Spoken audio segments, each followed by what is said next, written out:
the American dream is dead. But if I get elected president, I will bring it back bigger and better and stronger than ever before, and we will make America great again. Thank you. Thank you very much. 2016, year of the snake. It's time for a change in the White House, y'all. Bring it.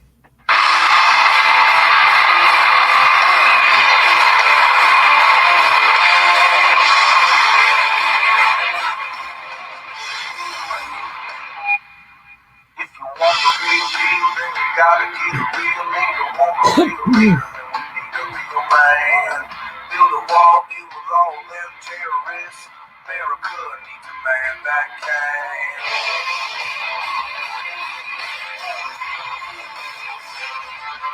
If you wanna feel safe in your own backyard, one choice. You gotta play your trump card. I say Trump, you say hell high. When I say Trump, you say hell high. Make America great again. Make America, make America. Hello, Sharon. Hello, my Munkin. Hello, Penny. Thank you, Sharon. It's all this summer living. I don't blame myself, so I'm not trying to do it, but I'll take the compliment any day.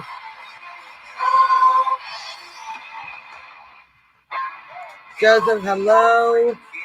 Yeah, it's been a little minute. We'll talk about that actually. We're gonna start out talking about that. How's that, Janet? Good to see you. Facebook. It never ends with me. It never ends with me.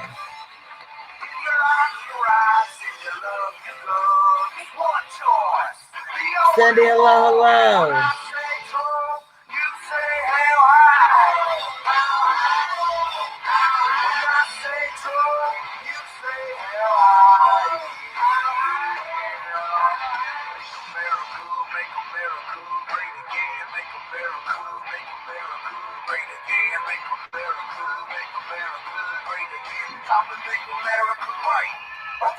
Just click the share button if you can, folks. As you know, Facebook doesn't like me.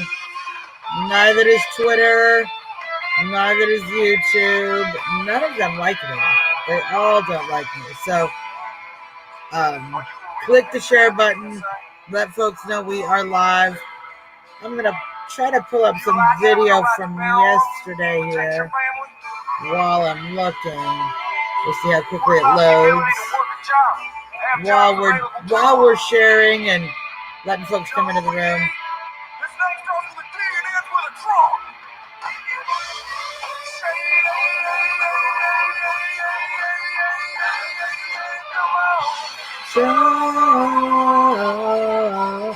Very good to see you. Yes, I do have a parlor at Suzzanne Monk on my parlor.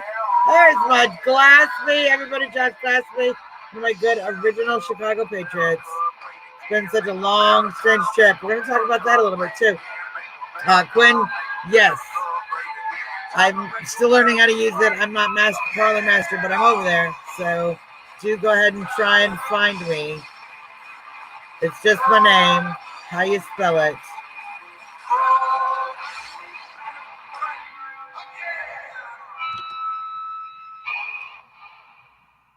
Hello, everyone. Welcome to the show. You are watching the one and only Trump Talk US live in DC with Suzzanne Monk. I'm Suzzanne Monk. We're 8 minutes away from the nation's capital. We are about 15 minutes away from the president's White House. Hello, Christina. Thank you for always. Christina, I just want to give you a personal thank you for always checking in and seeing if we're having the show. She makes me feel bad, actually, because when I just take a break, which we'll talk about here in a second, but I wanted to thank you for always checking in and showing you care about this program and this conversation we keep having over and over, and we've had for so long now. I really appreciate it, and it motivates me. So don't stop, even if sometimes I don't answer. Clearing my throat. Hello, Karen. Good to see you. Good, Quinn. Well, I know. They've got me so jacked down. So everybody, yes, I did take a few days off early in the week. And I'm going to be honest, I'm going to tell you why. I was getting really tired. Hello, my good friend Lori. I was getting really tired of fighting the fight kind of by myself with just my good, close patriots, Helena, who's been out here so many times with me here in DC, the Fegans, Christy Fegan. Some great patriots have been out here. Diane Ventura, obviously, out here many times with me. We've done a lot of stuff. There's folks that have been out. There's folks that want to come out and can't. There's folks like, Ben Burkham, who's actually I've been in the streets with Ben Burkham here in DC than some of the people I live here with on a regular basis. Just saying. Ralph Chittims, who helped me organize the first free open DC rally. There are people who are doing great stuff here. There are people who are doing a lot of nothing. And so it's a hard thing. And with all of the anger and the racial tone we've had, and everyone just kind of caving to it, there's a lot of Republicans kissing butt. You should see the press release, the smushy ass press release that the DC GOP issued, which is basically like, oh, well, don't riot. Some things are bad, but don't riot. Thanks. I was actually down at the park. They issued a press release about the protests that were taking place today in DC and yesterday at the Emancipation Memorial, where I was at. You see live video on my Facebook and on Trump Talk from those events. I was at both yesterday and today at Emancipation Memorial. They're probably still protesting now. I did not stay all night, and I'll explain that as we're talking about the evening. But I'm actually out in the park trying to make sure the statues aren't being torn down by physically being present and having loud and heated and risky conversations with leftists.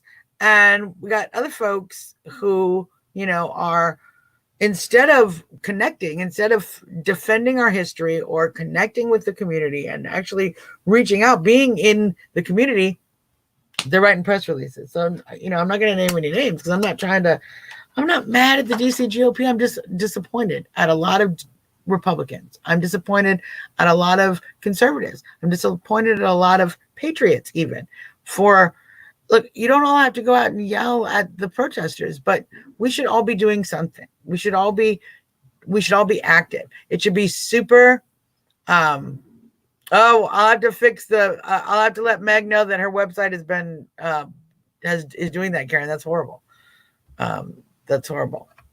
I'm going to have to make sure that we fix that. Thank you for letting me know, Karen.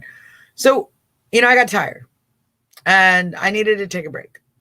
I needed to stop, doing shows and fitting my life around, and I just needed to try to be a normal person and put plants in my yard and put paint on my walls where paint was gravely needed. I mean, it was like a pandemic of bad paint. It was a paint-demic in my house. It still is. There's many rooms. You have no idea how bad this house is made. It's my OCD of paint not going well. So I need to do some things. I need to be a human being. We all need to fix things, clean things, put away things, keep our life going. And I just needed to stop doing stuff for a minute. But here's what happened. I was going to take the whole week off. Because I was going all right, I'm taking a week off. I think it's a great time. Summer vacation. Then we go to 4th of July. And then I can hammer everything else hard, because I'm getting a little demoralized. I'm angry, waking up angry at everybody because I feel like I fight alone a lot. So take a break, right? And then you recoup. You realize you got some great patriots. You got some great friends. The fight is all a good fight. And you're back to it. Everyone goes through this. Everyone in the process of being a patriot goes through this experience that I'm talking about right now. We get tired. We get worn out. If we're good warriors, we find our strength again. We rejuvenate and we step back in. Okay, and we get back active. And by active, I mean verbally and physically engaging in whatever way is possible to convey the message of our America First agenda, to convey the message of the Constitution, that we want the Constitution supported, that we want our liberties protected, that we want the government to be limited. And I agree. Trump is exactly the only person that is even a hope for that. This is why we all came together in this current family. You know, many of us were fighting. We're politically active before there was Trump, and became reinvigorated with political activity during 2015, during 2016, because of Trump, connected with a lot of great patriots, and a movement happened. And I'm going to, casting director, I'm going to click it up here. He says, I have a hard time keeping all my mega march organized. We have a lot of, this is the thing. I'm seeing it, and this is what made me take a break. I'm seeing a lot of people are worn. A lot of people are not engaging in the fight in the same way as they did in 2016. So what we're going to talk about today is why we should be happy about why we should be motivated. We're actually going to do very well in this fight, but we need to wake up. We need to get engaged. We need to be active. And we need to lose our fear and move forward in our communication with people, in our expression of support, even though what we see in the world is the same thing we saw in 2016. And that's what I find so ridiculous, is that the Democrats are doing the exact same thing. The Democrats are doing the exact same thing they did in 2016, which is attempt to divide everybody, to make everybody who's a Trump supporter afraid to publicly express their Trump support. And they do this through empowering groups like Antifa, empowering groups like many of the radical anti-Trump Pence groups that actually loosely affiliate or directly affiliate or are Antifa or some other Soros-related organization, as we know, as everyone knows. No one is oblivious to this, except, of course, Democrat leaders who are trying to pretend, Jerry Nadler, for example, trying to pretend that Antifa doesn't exist, when we all know that Antifa clearly exists. They've taken over part of Seattle.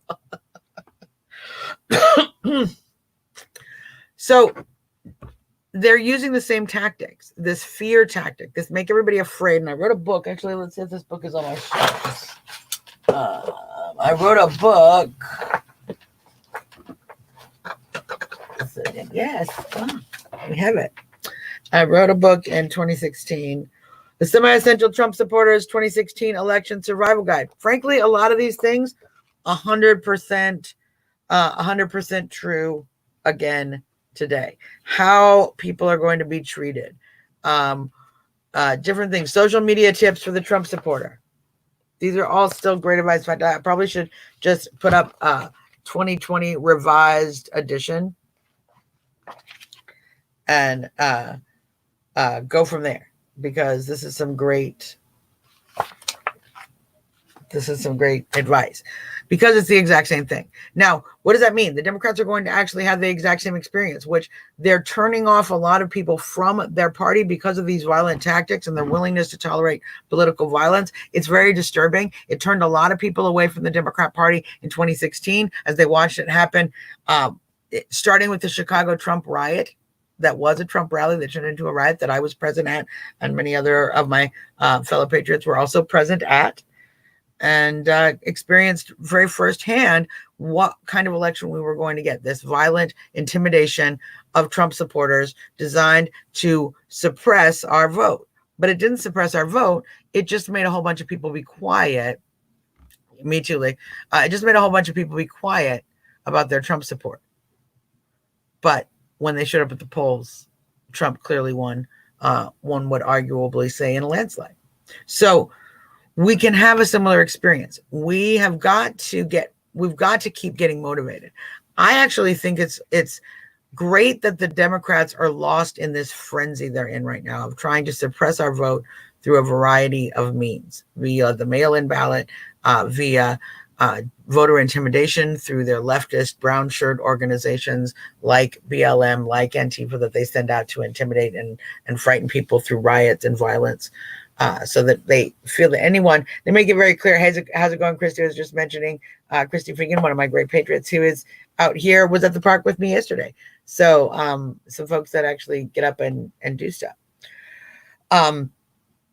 So let me get back to that. Actually, let me get back to the park, and we'll go on a little bit more about what the Democrats are doing, because I think what happened at the park is a great example to talk about right now, because this is some of the tactics we're going to see going forward in 2020. Notice the statue, this statue that they're talking about, the Emancipation Memorial, has been there, well, like 140 years, I'm told, 150 years, in a very long period of time.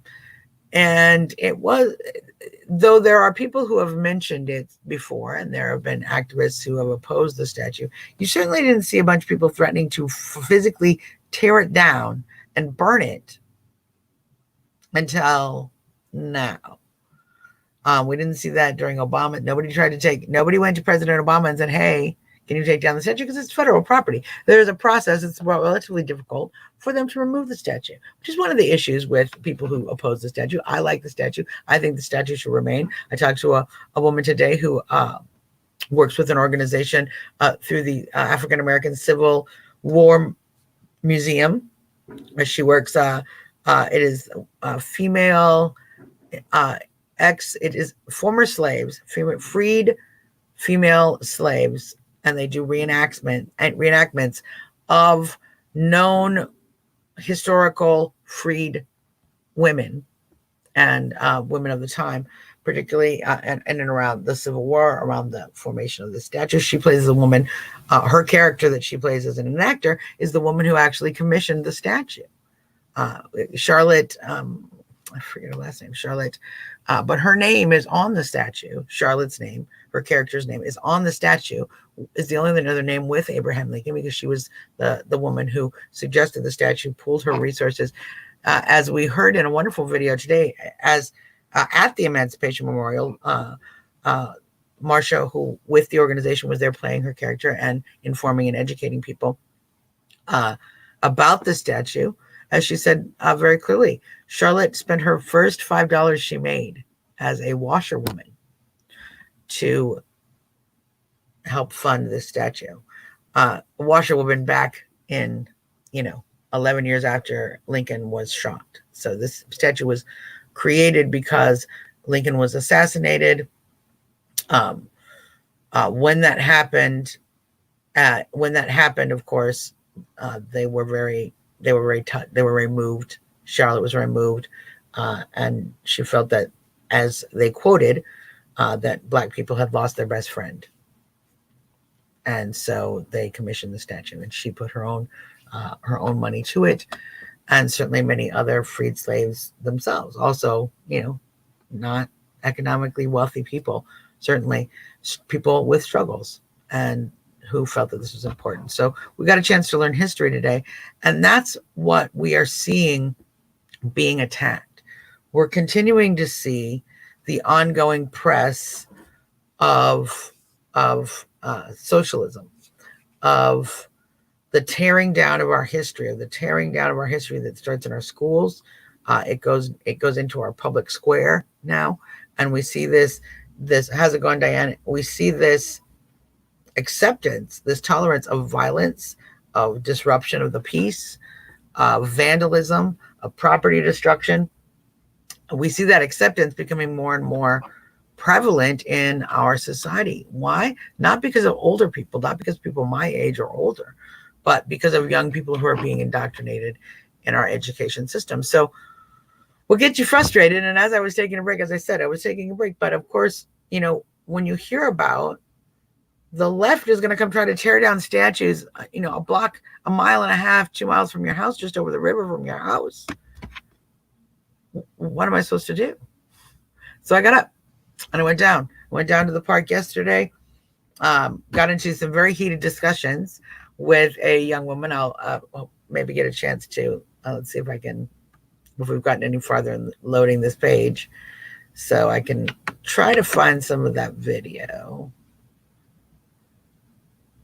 So maybe we can see some of that. Let's see. That's today's videos. There's the reenactors. Let's see. I think we're close. Yeah, it's right before this. That's the whole debate. We don't want that one. We just want this nice short clip here. And see if I can find this nice short clip. Here, let's play this clip. Let's see if I can share the screen.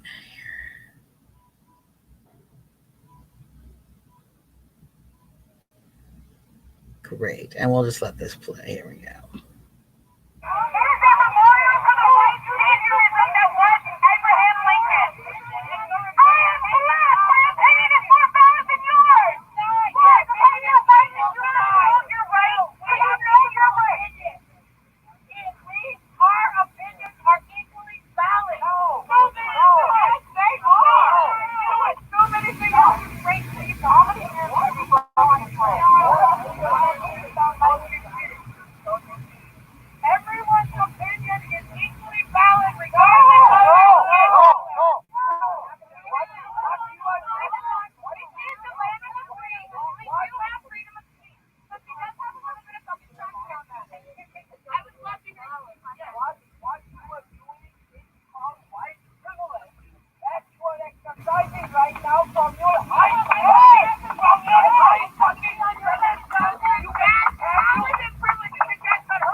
So, a little interesting conversations we had yesterday.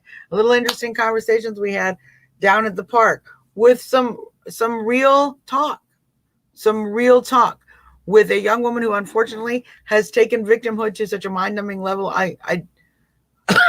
She might need mental help to get clear of what she believes. She literally believes that in this modern day and age, she is enslaved by a system that white people invented. That is what she has been taught. So many of us are in the fight. We've been in the fight since a long time. Many of us have sounded the alarm about the education system for decades now. We've been saying you're teaching, you're indoctrinating people, you're indoctrinating young people. They're not getting history. They're not getting an education. You're letting them be educated by liberal professors who are getting more and more radicalized. We kept telling everybody. Once we started seeing the battles in Berkeley, we saw how radicalized some of those professors, some of those educators actually were. We have seen now the product of those indoctrination centers. A generation of young people who genuinely believe that they are enslaved when they are actually the freest generation in all history. In all history. Look, I and I know many other women my age probably can say the same thing. I am old enough to know of a time when there were things I was told as a little girl. I said I wanted to be when I grow up, and I was told I could not be those things because I was a girl. There were places, there are still some, but much fewer, that I was not allowed to go. I was not allowed to do because I was a woman. We still have barriers in sports. We still have barriers in certain areas, but certainly much has changed. Much has changed. And so we've gotten freer. I know we've gotten freer because I personally have experienced a less free time for my demographic, for women, white or otherwise. In my lifetime, I've seen those liberties be opened up. Yes, Christy knows. Christy was there with me. She says the indoctrination is very real. There were so many young people out there yesterday that were terribly confused. They're terribly confused. They're confused by a view of history taught by Marxist professors whose idea is to frame history in the light of white man bad. White man bad.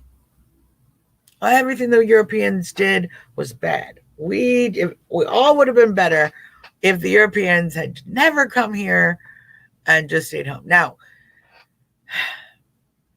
here's what's unfortunate.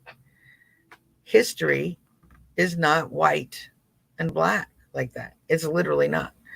History is far more muddy. Okay?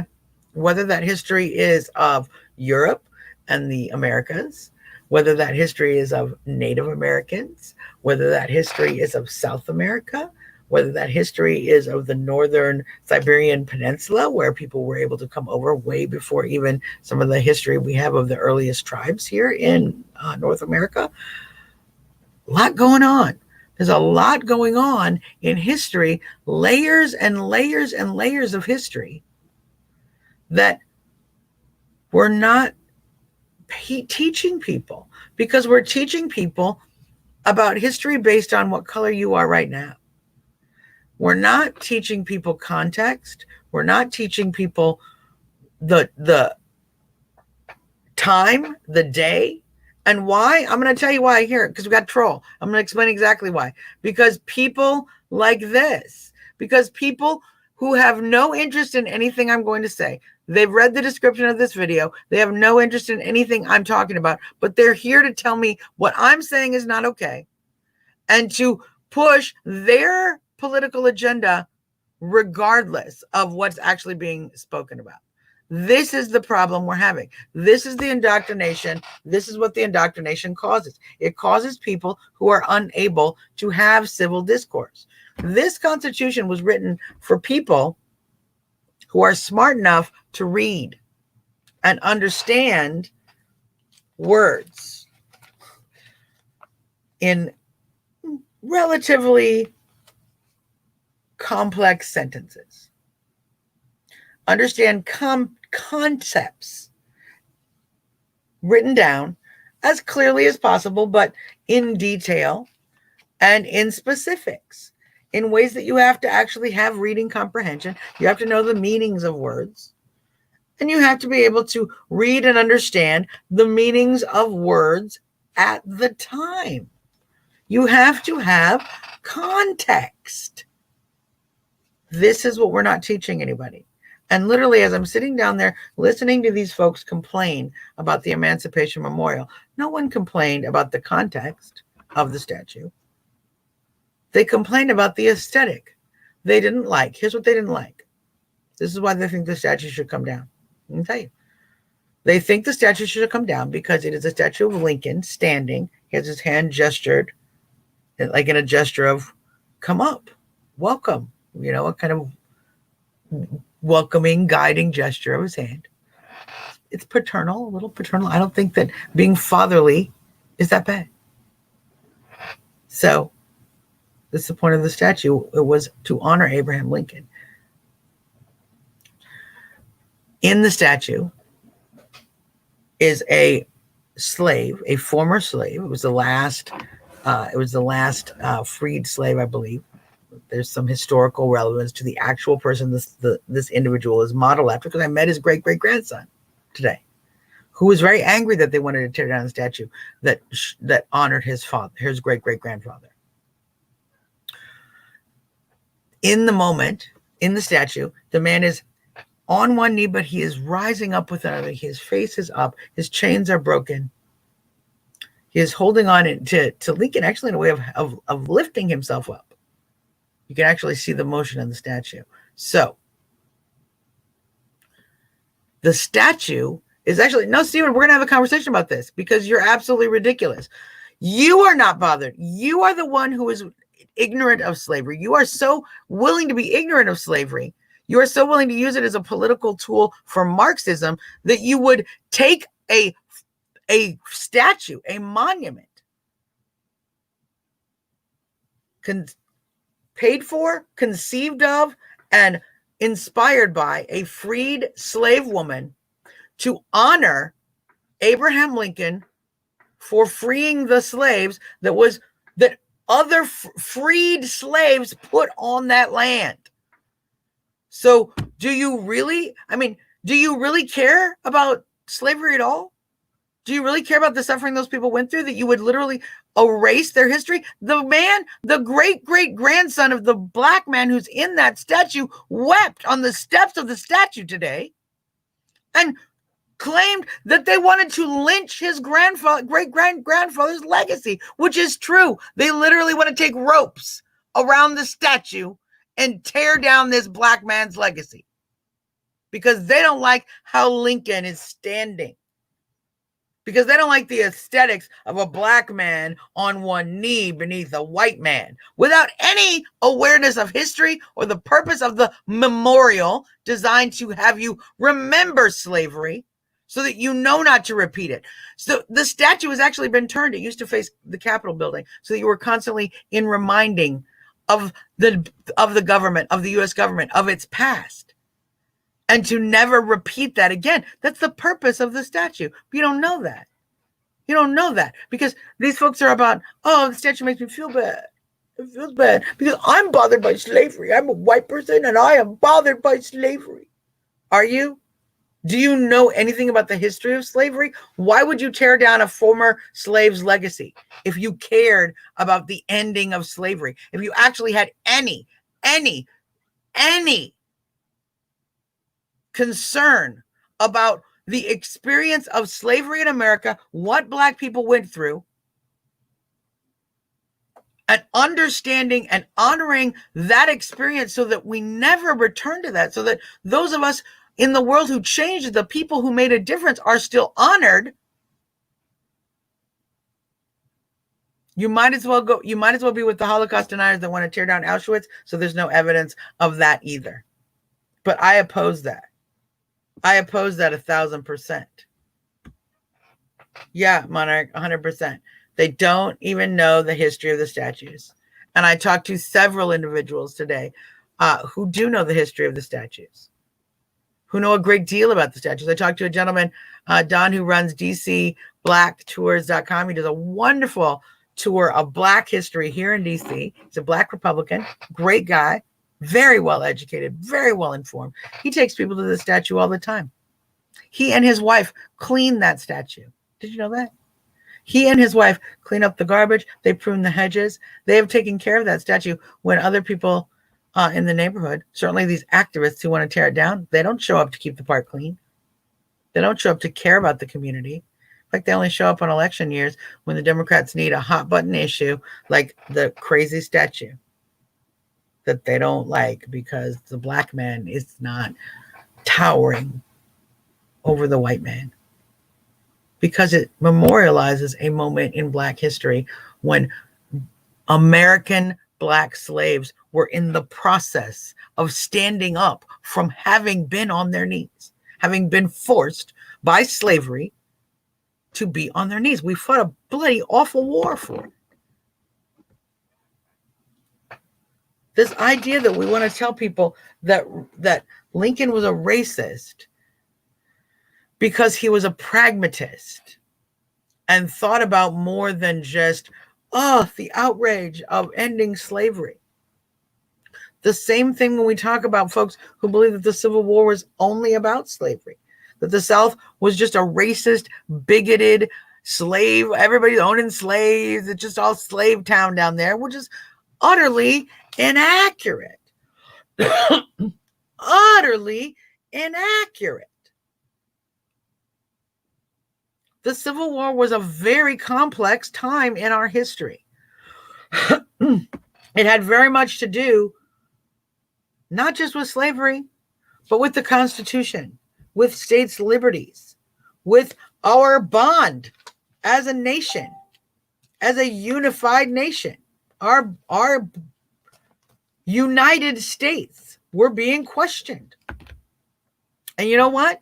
It could have, in many ways, it could have been avoided, but for political violence, but for those who would choose to instigate a race war.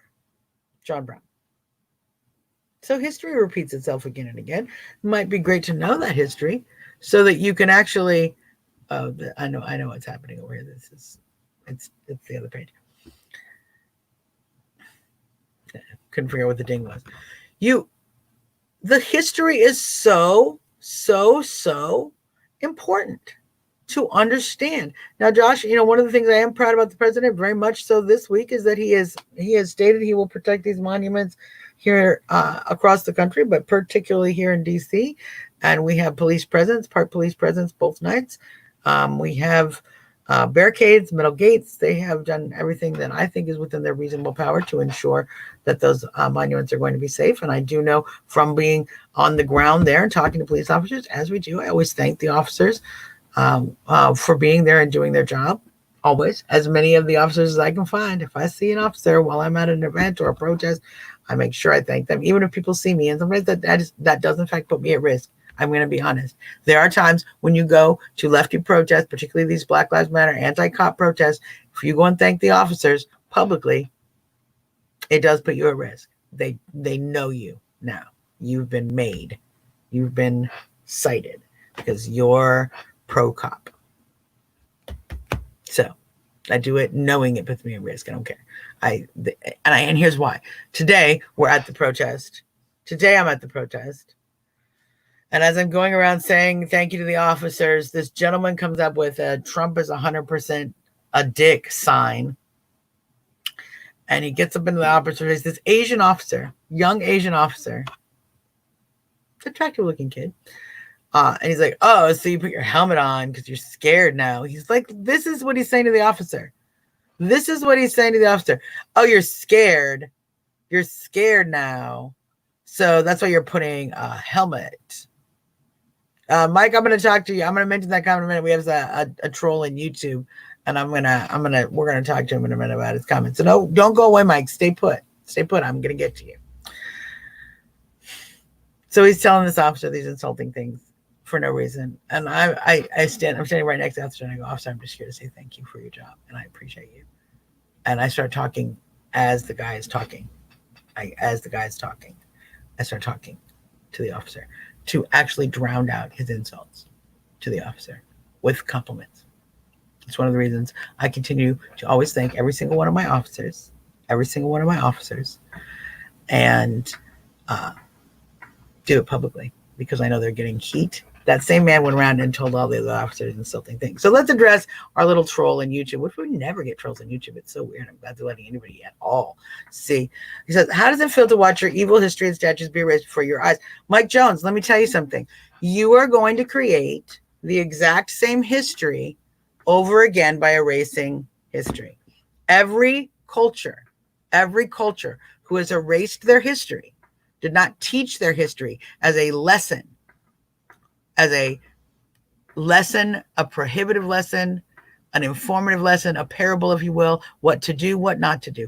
We teach history so we learn from history. When you erase history, when you tear down the monuments of history, when you tear down the evidence of history, you make it possible for history to repeat itself.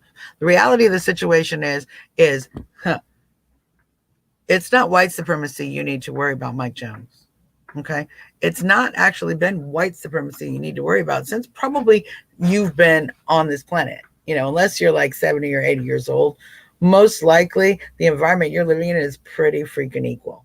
So what it really needs to, what you might want to concern yourself with is one, the fact that while you are busy being told by your Democrat leaders stuff like this lie that you're being told, MAGA is the new swastika, while you're being told by your political leaders stuff like that, I'm assuming the Democrats, those same Democrats are the ones who are engaging and protecting in police who are committing acts of brutality. They are in charge of the unions that are protecting those police. They continue to protect those unions and continue to protect police who commit acts of brutality, as they have done in Chicago, Detroit, Atlanta, Houston. We could go on. We could go on and on like this. Philadelphia, Baltimore, etc., etc.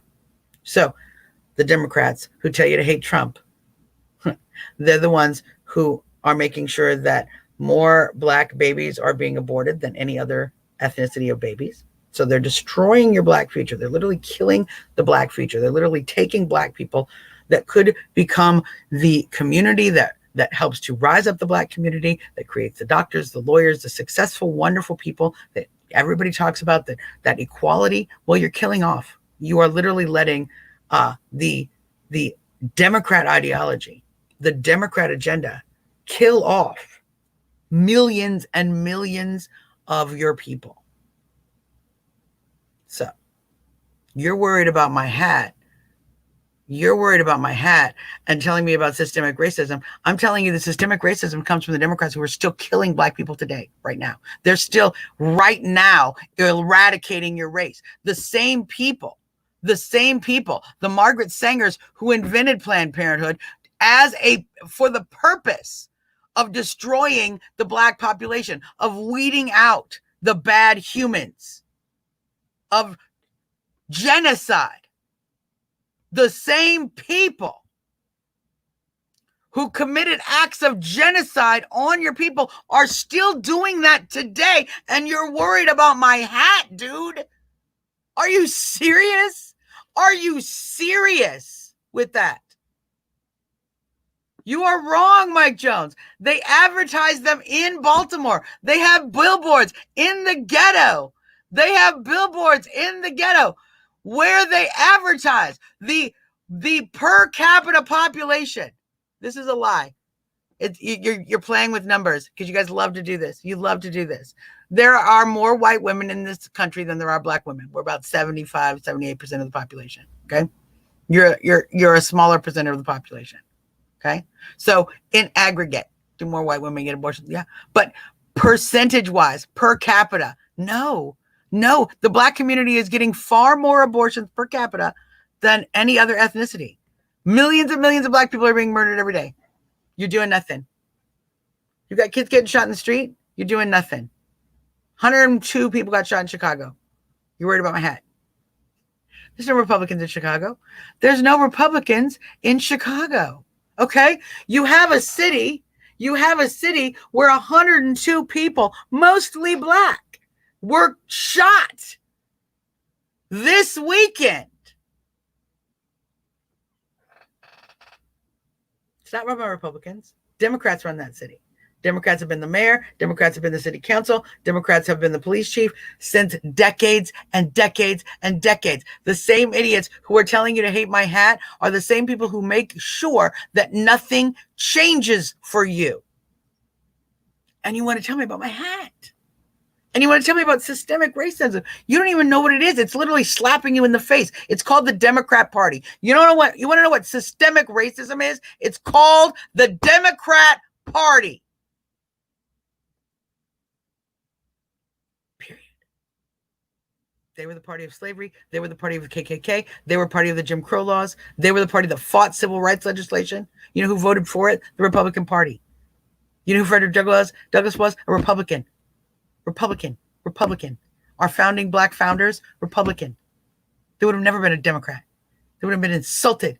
If you'd have told them that modern day Democrats were going to be fooled by some BS switch that they were all lied to by LBJ, who said, I'm going to get these N-words voting Black for the next 3 generations. They literally told you that to your face. Literally told you that to your face. So, it's fine. It's fine. Stay stupid. Keep thinking I'm a fool and keep worrying about my hat. You see, this is why we fight. This is why the Democrats are actually going to lose. Because rather than be able to have people who can speak intelligently on the issues, rather than have people who can have a disagreement politically, you have folks who will commit acts of violence, threat, insults, children. The people who are advocating for the leftist agenda are children. Look at them. Look. Who says that? What child says to a grown adult, as a grown adult, says, I'm going to spit on your hat? Who cares about the hat? It's about policy. It's about politics. It's about our country. It's about our freedoms. It's about our economics. It's about our education. It's about our healthcare system. It's about how well can people live in this country? And are we living up to the liberties that we were promised by our founders? That's what it's about. What the hell does that have to do with a freaking hat? But go ahead, go ahead and be on the plantation. On the plantation. Making America great is not a racist symbol. It's racist for you to assume it is. Do you understand? This is what he says. This is what I'm responding to. He says, it's a nice racist symbol. No, actually, You assuming that my hat is racist is by itself racist because one, you're probably assuming because I'm a white person, I'm already racist because that's usually where people of this mindset start from. And two, you can't even have a discussion. You are incapable of having a discussion about what the Democrat Party is doing to the Black community. I live in DC, okay? My mayor is Black. Most of my city council is Black. Most of the people who are in leadership above me are Black. I have no problem with that. But as a Black person who lives in DC or lives otherwise, you might want to have some concern about Black people running a city that still doesn't care about Black people. This city has never been run by white people. What? What did you just say, Suzzanne? This city, the city I live in, has never had a white mayor in all of its history of mayors. Ever. They've all been Black. All Black mayors. That's why they call DC, among other reasons. In part, we were a majority Black population up until recently. We're now about 49% Black and, smaller percentage with 35, 38% white. And then the rest of it is mixed. So other ethnicities, Asian, Hispanic, etc. Low Hispanic populations, unfortunately. Not enough tacos. Nonetheless.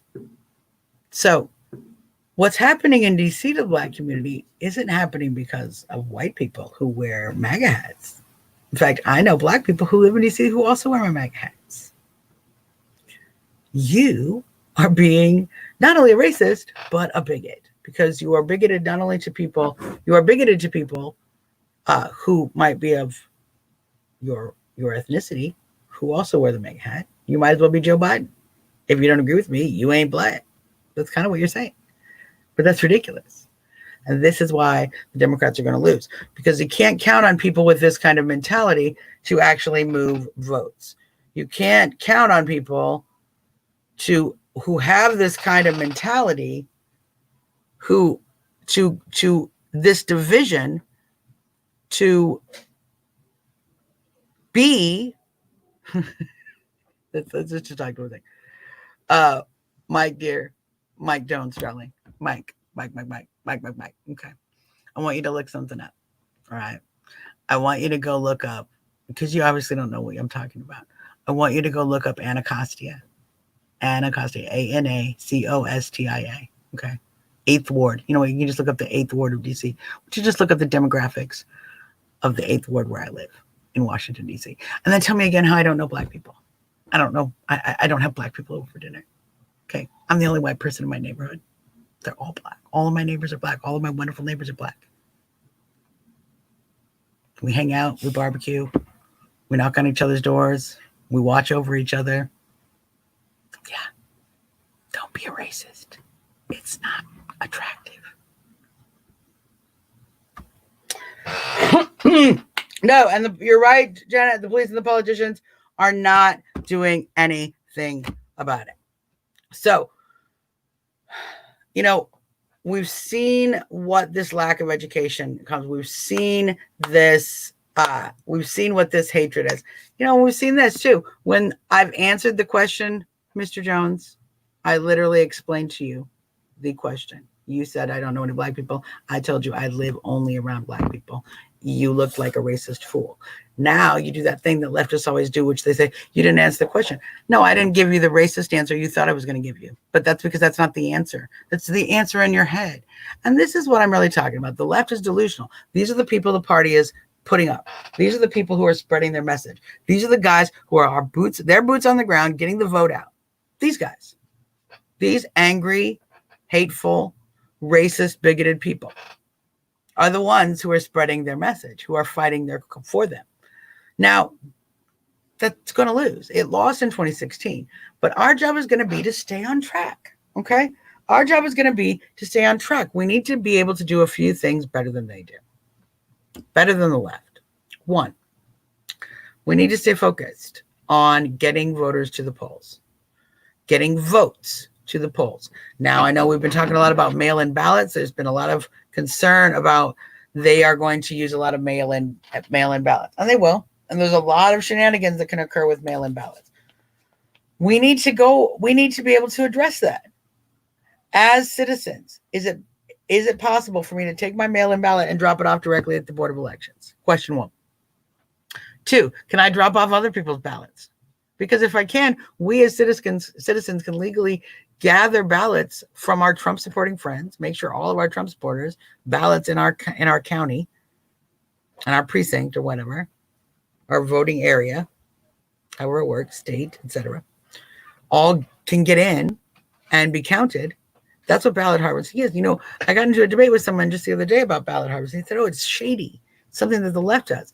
Well, the reason it's illegal is because the campaign will pay someone to go and harvest those ballots. In other words, go and find individuals, for example, go to an old folks home, help all those folks fill out their ballots, and then bring those ballots directly to the polls. That's what's traditionally ballot harvesting. Okay? That's what it is. Now, that was made illegal in some places because someone was paid to do that and they had control of the vote for some period of time. A campaign person without any, has control of the vote, and they are somehow bringing the vote in. There was some issues. Many people said we can't have paid people doing that. Okay. That being said, they now are on this mail-in ballot thing, which means that we can make sure that every single one of our neighbors has mailed in their ballot. Every single one. We can engage that. We need to get votes to the polls. We need to get our votes physically to the polls. We need to get votes into the polls. We need to be ready to fight back against the voter fraud that is going to happen in every single state. We need to have teams of people ready to protest the day after the election in every single state. In every single state. And this is true, Monica, this is true. Mail-in ballots are going to happen, which is why I'm discussing, if we're going to have to deal with that, we're going to have to deal with a strategy to deal with it. This is what I mean by we need to stay focused. We need to stay focused on the goal. The goal is get more votes counted than the other guys. Get more Republican votes counted so that we get more votes for president, so that we get more votes for senators. We keep the Senate, in fact, maybe increase the margin, and that we get more votes for House members. There's even more enthusiasm I felt in 2018 than I'm experiencing in this election right now, in part because they're literally trying to beat us down. Literally. Burn, beat, violate, wear us down with virus craziness. Now they're going to go back to the second wave. I swear to God, any of you people who tell me about the second wave, you're getting immediately blocked. I'm just giving you fair warning right now. Fair warning. If you come at me with some second wave crap, blocked. BLOCKED, blocked immediately. We're not listening to any of this. When we see, it's totally okay to go protest, but when you go to a Trump rally, all of a sudden the virus is everywhere. When you see the testing continue to increase while the death rate goes down, but we don't hear the death rate going down, we only hear about the new cases going up. When you hear that hospitals are testing people who are in hospitals, for example, if I were to go and get a shoulder surgery, okay, and I was in the hospital, they would check me every day, every other day for the virus. Each time that I'm being tested, okay, each time that I'm being tested is being counted as a new case. Did you know that? I have to get tested every day or every other day while I'm in the hospital. But each one of those tests is a new case. It's a new test. They're not filtering out one person. They're just adding that on. One person could actually be responsible. One hospitalized person could be actually responsible for dozens and dozens of positive tests. In the hospital for anything. So, we need to stay focused. We need to stay focused on getting more votes than the other guys. We need to also get our voters excited. We need to reach out to other voters. We need to go ahead, wear the hat. I know we're back to 2016 again, you guys. Well, I'm afraid to wear the hat. People are going to do something. People are going to hurt my car. People are going to spit my food, blah, blah, blah, blah. Come on. Let people know that you support the president of the United States. Let people know. Look, I didn't wear the hat down to the memorial because I was going there to be a facilitator for other voices, for not necessarily my voice. I didn't even go down to argue with the woman. She demanded that we have a discussion. And of course, then everyone films when you have a discussion. I didn't even film myself.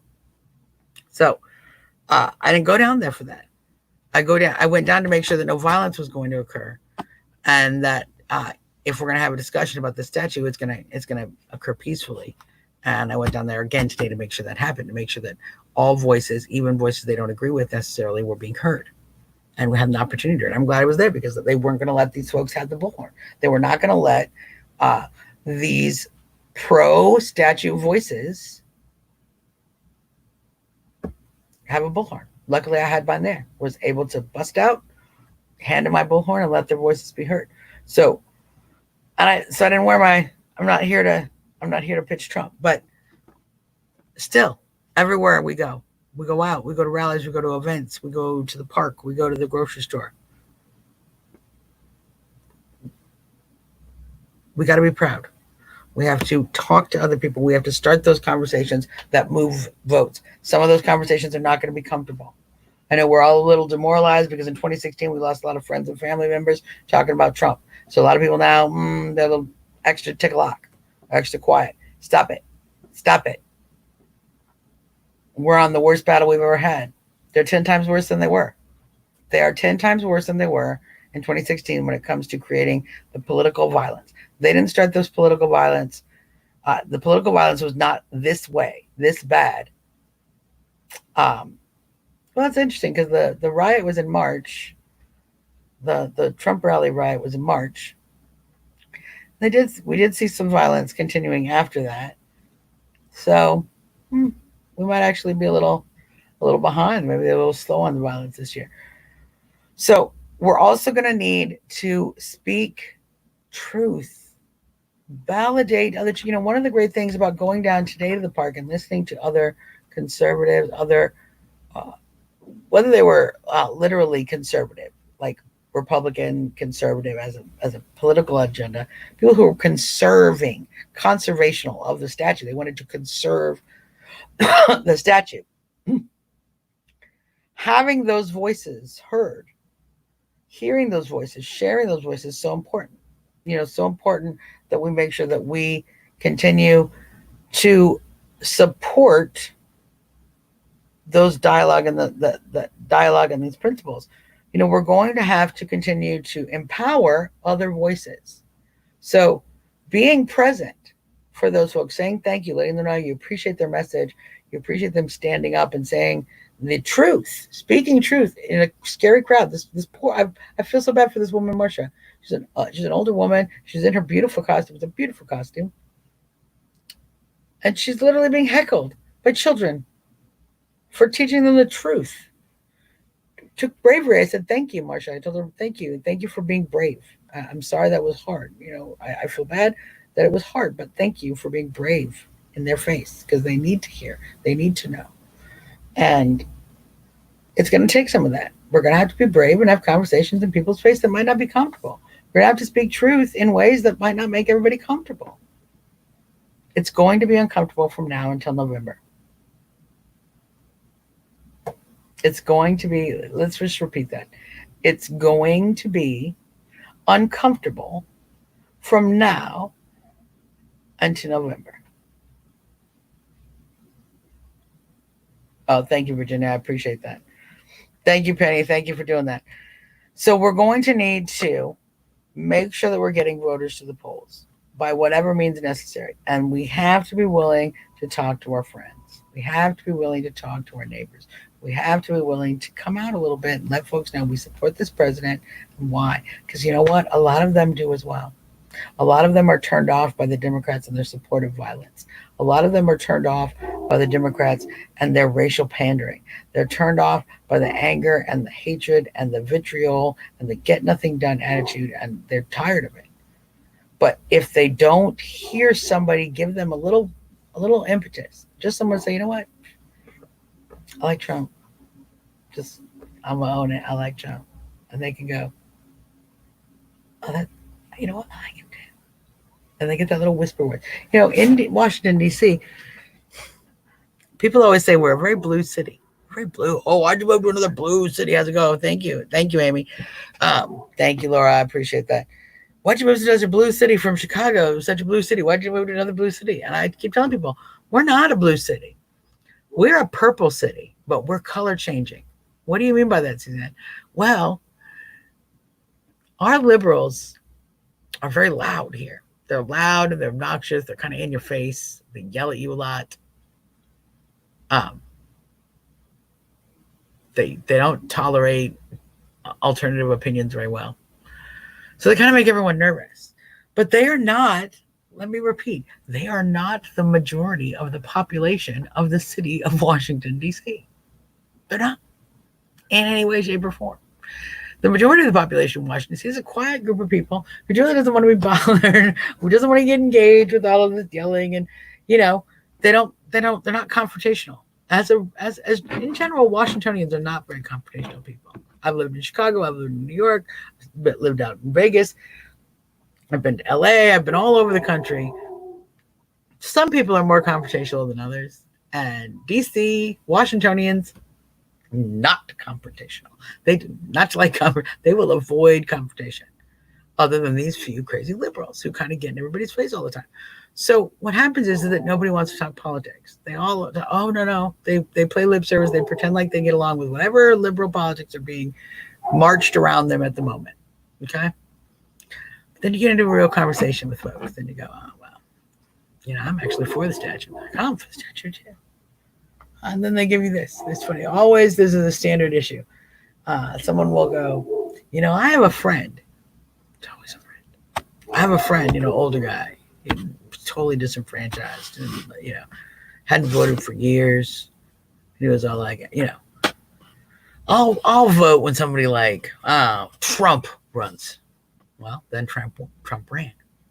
Okay, and so, bada bing, bada boom. Registered. It's like, I called my friend up. Did you register? Because Trump running. He's like, yeah. He's excited. He's got his Trump hat. He's got Trump 2020 hat now. Make liberals cry again. Or the no more bullshit. Maybe that was what he said. What's the story? I know it's not about your friend. I know it's about you. I know that's your hat. Okay. But that's a conversation we have in DC repeatedly. It's kind of a tester. And when you go, that's cool, man. Yeah, there's a lot of people who will, I'm a Jones for myself. Then it's okay. Now we can both agree and we can talk about it in hushed tones, literally in hushed tones. They will talk about it quietly here. So we're not a blue city. We're a purple city, but we change color when you see the heat. When it gets heat from the left, it turns blue. But when it gets cooler, when cooler heads prevail and you're just having a normal conversation, that purple color, that true purple color comes out. That's what I mean by having conversations. That's what I mean by engaging people. That's what I mean. If these elderly folks can, if these elderly folks can come out and stand in a mob of young people who hate what they're saying, hate what they're about, literally told the old folks, I was so offended for them, literally said, we young people are tired of listening to old folks because they didn't get the work done. What you've decided is the work. We're not listening to their voices anymore. Well, they're the ones who know why it's there. They're the ones who know the history of it. They're the ones who know the meaning of it. They're the ones who know what's happened in the community. Okay? Not you, young people.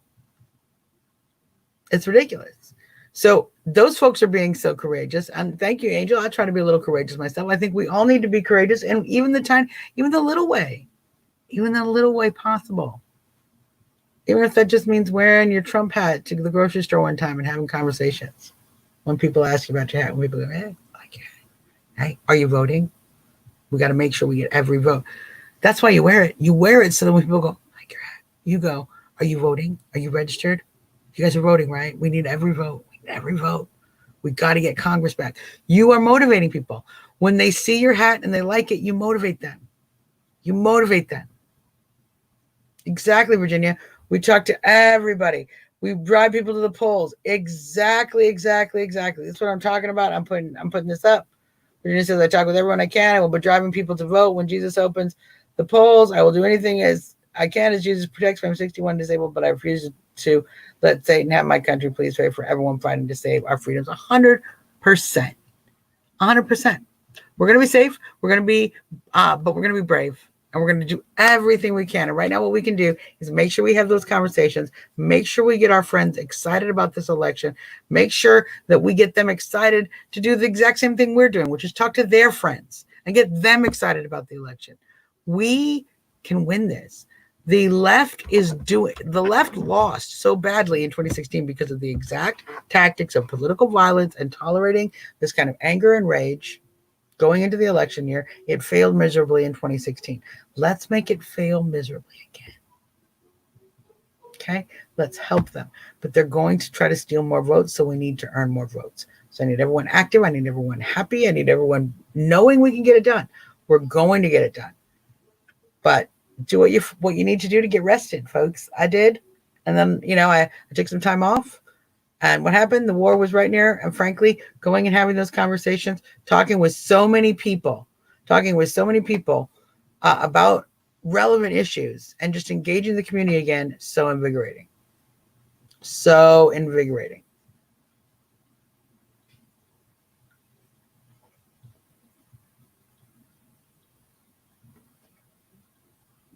Yeah, you're absolutely right. And I'm going to put this up. Yeah, it's hard to. It's right now. This is one of the problems with the conversation is that it does quiet a lot of white voices, especially with your young people.